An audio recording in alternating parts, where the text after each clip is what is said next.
and a thin light near the north door. As a photographer, I'm at a loss to explain this as camera or film malfunction.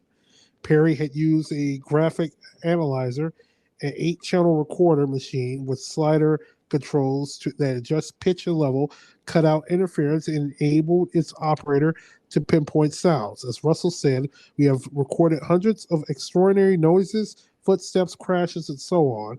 On the occasion, we locate a center of disturbance near the Wallgate tomb, because there's a tomb in the church.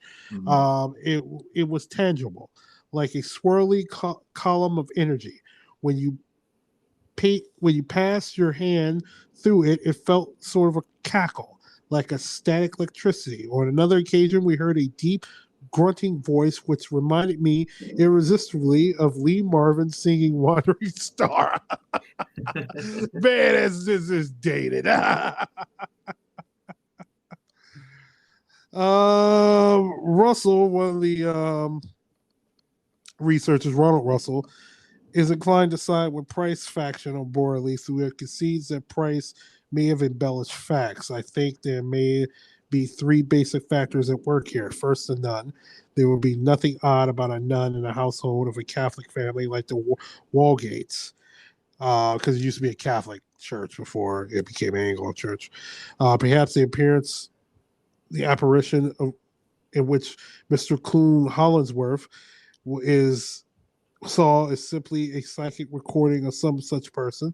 Secondly, there seems to be some sort of power concentrated in the church itself. It is on the intersection of 2 ley lines, and when you try drowsing in the church, the rods practically twist in your hands. Thirdly, I would suggest that the power is bolstered by the presence of observers, and also that it waxes and wanes with the seasons. In January, phenomena is sporadic, while in August, they seem to be a full flood. This is a report from the 70s I'm reading from. No, for sure, yeah. So there was definitely like reports done way after the house was demolished. Yeah, all the way particularly in the church. Right. And the fact that like some of these debunking books and stories have come out in the 2000s, Yeah, meaning that like up until very recently, if not currently, there's still interest in this tale. yeah. I mean, this is a very famous tale. Like, people are really like looking into like this tells you how powerful this tale really is. Mm-hmm. And it's like people are talking about it shit damn near 100 years after this thing that burnt down. Yeah. And but there's still issues with paranormal phenomena going on now. So yeah. So what's your final take on this? My final take, I think there still need to be some sort of investigation. Well, this still is. The jury's out on the church, the rectory. I think that maybe a couple of things happened but mostly it was blown out of proportion, and people just, particularly Harry Price and the last owner of the rectory, and Marianne Foster, and even some Sturts, her husband, and other people around, conjured up and made up stories about this. Even in the 70s, I forgot to mention this. Also, you know who else spent some significant time in the 70s? Mostly the 70s. Spent a lot of time at the church and around the area where the rectory once stood. You know who else spent a lot of time there? Who? Anne and Lorraine Warren. Who's? Oh, really? Yes, there's what was her husband's name? Ed. Yeah. I said Ed and Lorraine. Oh, you Warren. said Ed. I'm sorry. Yeah. Oh shit! No, that makes sense. Yeah, they spent a lot of time in there. And what did they find? They said they didn't physically see anything in there, but they felt a lot of psychic and paranormal energy. That's what Lorraine had said. I think there's an interview you can find it on YouTube of Lorraine, her and Ed being interviewed by a British talk show, and her describing Borley Rectory, saying that she's felt a lot of energy there. It's funny you mentioned this. I was going to ask about the Warrens earlier on in this podcast. So, all right, even they spent some time there, huh? Yeah. So that's probably going to be the next Conjuring movie. Conjuring, The Rectory. Conjuring 4, The Rectory. Nick, be honest. Is the reason why we're doing this podcast is a part of a marketing thing for the next movie coming out? No, because I didn't even see the third fucking movie. I didn't even know there was a third one. Yes, because the devil made you not see it. That's the title of the movie, The Conjuring 3. The devil made me do it. So, and yeah, there's a couple of movies out about this rectory. They've just recently were made and came out. One of them is on Shudder, that app, and a couple of them are on direct to what do you call? I'm drawing a brain fart. What do you call? HBO Max. What are you talking about? No, like what do you call? Direct to DVD, direct to home. No, pay-per-view. Pay-per-view. What do they call it now? Streaming. Well, yeah, streaming, but on demand. Yeah, on demand. Yes, on demand. Okay. Yeah, it's on demand and a couple of apps.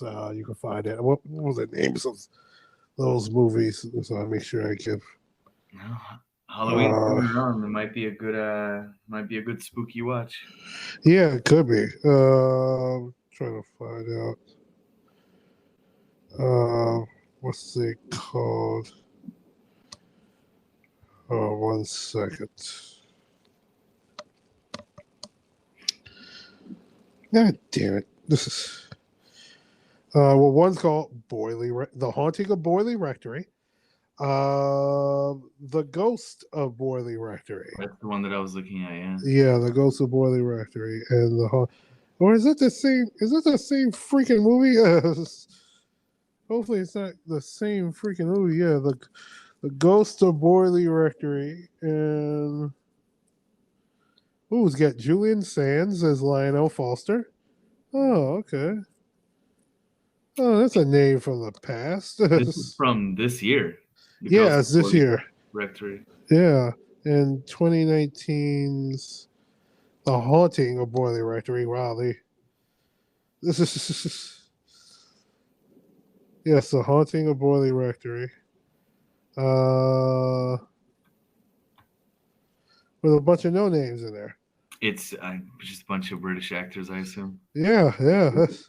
Well, one lady plays the attacking nun. So they're just like, what is your role? Attacking nun. So yeah, those who Oh, I saw a preview for the Haunting of Borley Rectory. This looks like people who don't know what they're doing making films got their hands on professional cameras, or they filmed it all in an iMovie. Feels like a student film. Yeah, it's just no. It feels like not even a student film. Just they don't know what the fuck they're doing. You know, a movie's quality when half the cast on IMDb doesn't have profile pictures. Pretty much, yeah. A blockbuster if I've ever seen one. Yep. Well, yeah. So if it's Halloween, so hey, check them out. You might have a good laugh. Or whatever. You got The Haunting of Borley Rectory and The Ghost of Borley Rectory. And neither one of them have anything to do with the other. It's like, just pretend like they're distant sequels. But that was Borley Rectory. And cool. That's the end of that story. So, all right. So, Thanks again, for informing your audience and myself. I didn't know anything about the story. Yeah. It's a pretty I thought it's a story that stuck with me. It's one of the first ghost stories I ever found out. I really researched it, and it keeps surprising me and giving me new information every time I read up on it. So, Yeah, I mean, like I said, it's a big deal to claim that it's the Britain's most haunted house. Even on the poster of this movie, it says yeah. based on terrifying true events of Britain's most haunted house. So like Mhm. it's definitely got a legacy to live up to. So I'm glad Exactly. we covered it. Yeah. So that's part one of our anniversary show. So you're hearing this is only one more weekend before Halloween. So next week we'll be going into our second story, a story that's going to be very personal to me.